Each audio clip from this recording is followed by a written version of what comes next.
प्रिय विद्यार्थियों, आज हम आपको कर्मवाच्य एवं भाववाच्य में प्रयुक्त होने वाली क्रिया कैसे बनती है इसे बताने जा रहे हैं।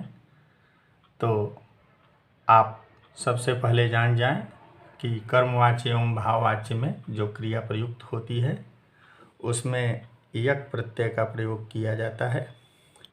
कर्मवाच्य एवं भाववाच्य में कर्मवाच्य एवं भाववाच्य में जो क्रिया प्रयुक्त होती है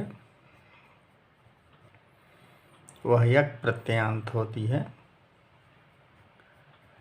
यक प्रत्ययान्त क्रिया का प्रयोग होता है।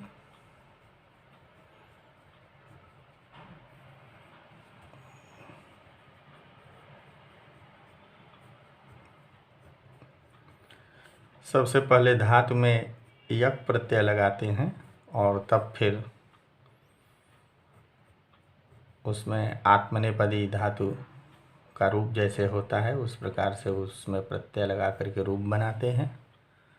तो कर्मवाच्य एवं भाववाच्य की क्रिया में जो क्रिया के यक प्रत्ययान्त रूप होते हैं वे सभी आत्मने पद में होते हैं। यह भी विद्यार्थियों को जान लेना चाहिए कि यक प्रत्ययान्त क्रिया के रूप आत्मनेपद में होते हैं, अर्थात धातु में पहले यक प्रत्यय जोड़ते हैं, उसके बाद उसमें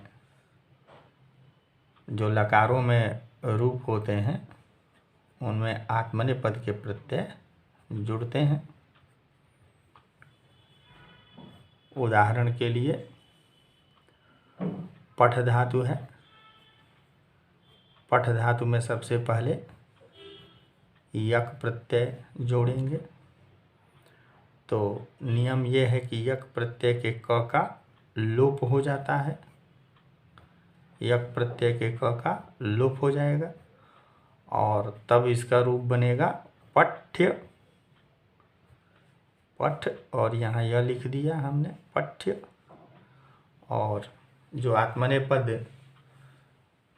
के धातु रूप चलते हैं उनमें जो 9 प्रत्यय होते हैं त अताम झ थास थाम ध्वम इन वहिंग महिंग, तो उसमें प्रथम पुरुष में त का ते रूप हो जाता है। तो यहाँ हो जाएगा पठ्यते। पठ्यते के रूप आत्मनेपदी में चलेंगे। इसका अर्थ होता है पढ़ा जाता है। पठ्यते का प्रयोग कर्मवाच्य की क्रिया के रूप में भी और भाववाच्य की क्रिया के रूप में भी जहाँ कर्म न हो किया जाता है।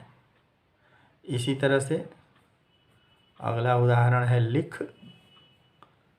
लिख में यक प्रत्यय जोड़ते हैं तो यहाँ पर भी क का लोप हो जाता है, तब रूप बनता है लिख और फिर य जोड़ देते हैं और आत्मनेपद में प्रथम पुरुष एक वचन में ते हो गया लिख्यते।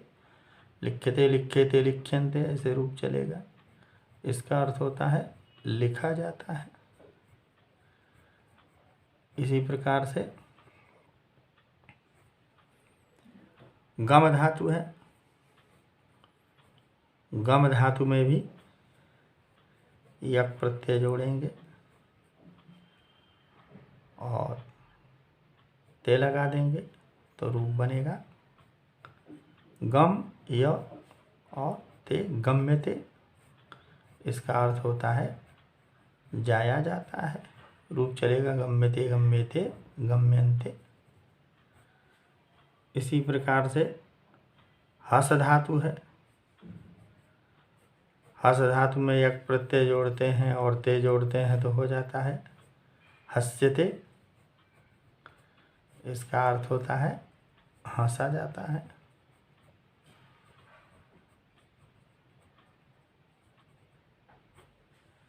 इसी प्रकार से खाद धातु है,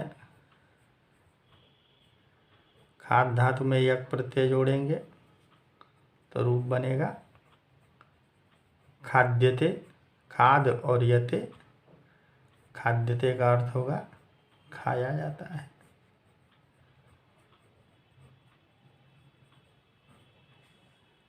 क्रीड में यदि हम यक प्रत्यय लगाते हैं तो रूप बनता है क्री, और ये ड हो गया, फिर यह हमने जोड़ दिया यक का, और ते, क्रीड्यते का अर्थ होगा खेला जाता है।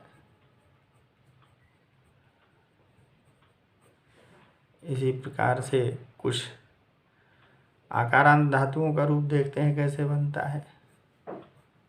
तो दा में यक प्रत्यय लगाते हैं तो आ को ई हो जाता है दीयते,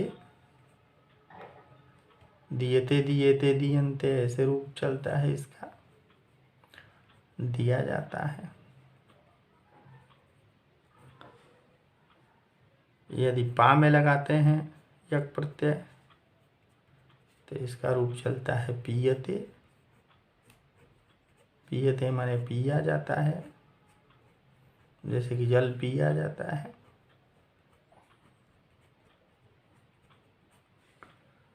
इसी तरह से स्था में यदि यक प्रत्यय लगाते हैं तो रूप बनता है स्थीयते, ठहरा जाता है, इसका अर्थ होगा। तो इस प्रकार से यक प्रत्यय लगा करके क्रिया का रूप बनाते हैं। उदाहरण के लिए आत्मने पद में लट लकार में पठ धातु का रूप चलेगा पठ्यते पठ्येते पठ्यन्ते पठ्यसे पठ्येसे पठ्यध्वे पठ्ये पठ्यावहे पठ्यामहे। लंग लकार में भूतकाल में इसका रूप होगा अपठ्यत अपठ्येताम अपठ्यन्त अपठ्यथाः अपठ्येथाम अपठ्यध्वम् अपठ्ये अपठ्यावहि अपठ्यामहि। लिट लकार में यक प्रत्यय नहीं जोड़ते हैं कर्मवाची की क्रिया का रूप बनाने के लिए, और इसका रूप होता है लिट लकार में पठ धातु का पठिष्यते पठिष्येते पठिष्यन्ते पठिष्यसे पठिष्येथे पठिष्यध्वे पठिष्ये पठिष्यावहे पठिष्यामहे। लोट लकार में इसका रूप बनेगा पठ्यताम पठ्येताम पठ्यन्ताम पठ्यस्व पठ्येथाम पठ्यध्वम् पठ्यै पठ्यावहि पठ्यामहि। और विधिलिंग लकार में इसका रूप होता है, विधिलिंग में पठ्येत पठ्येयाताम पठ्येरन पठ्येथाः पठ्येयाथाम पठ्यध्वम् पठ्ये पठ्येवहि पठ्येमहि। तो इसी प्रकार से पांचों लकारों में इसके रूप बनेंगे। और कुछ अन्य यक प्रत्ययांत क्रियाओं के रूप कैसे बनते हैं यक प्रत्यय लगाने के पश्चात, इसको भी देखते हैं।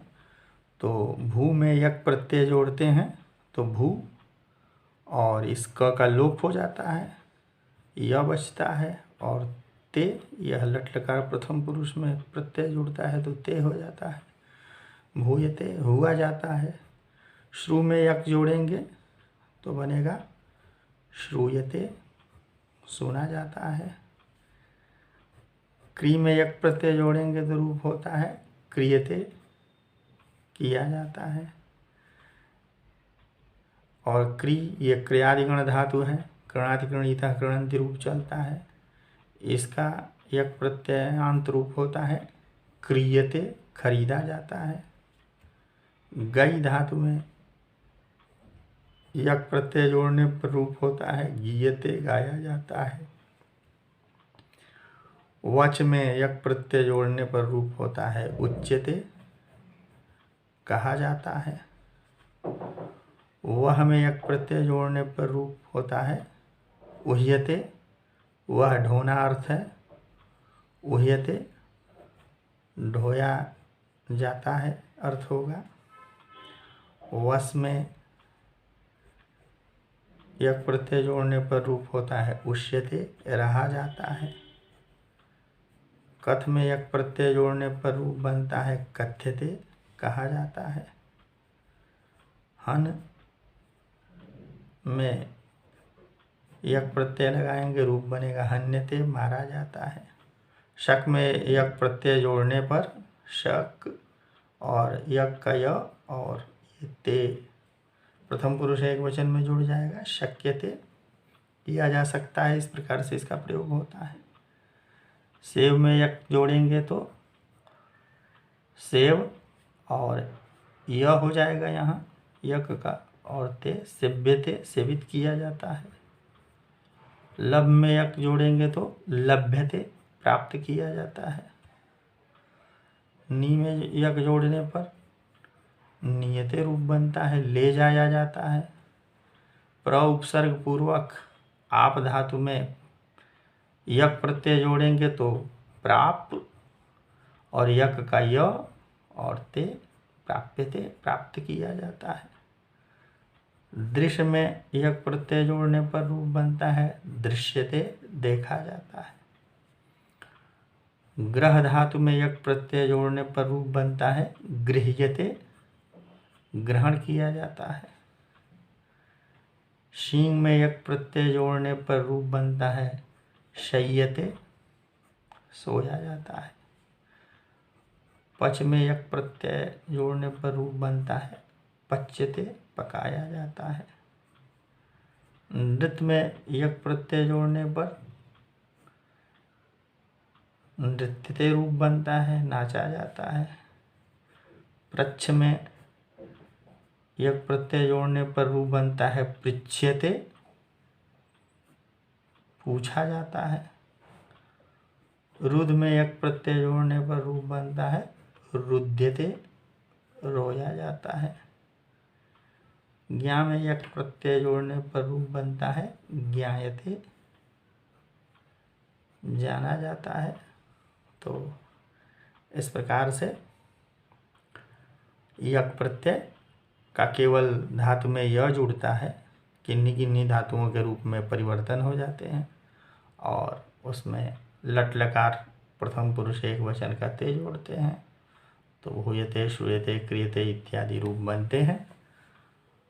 और जैसा कि मैंने बताया पठ धातु का किस तरह से अन्य लकारों में रूप चलता है, उसी प्रकार से इन क्रियाओं के रूप भी उन लकारों में उसी प्रकार से होंगे। और इनका प्रयोग आप कर्मवाची की क्रिया अथवा भाववाची की क्रिया के रूप में कर सकते हैं। धन्यवाद।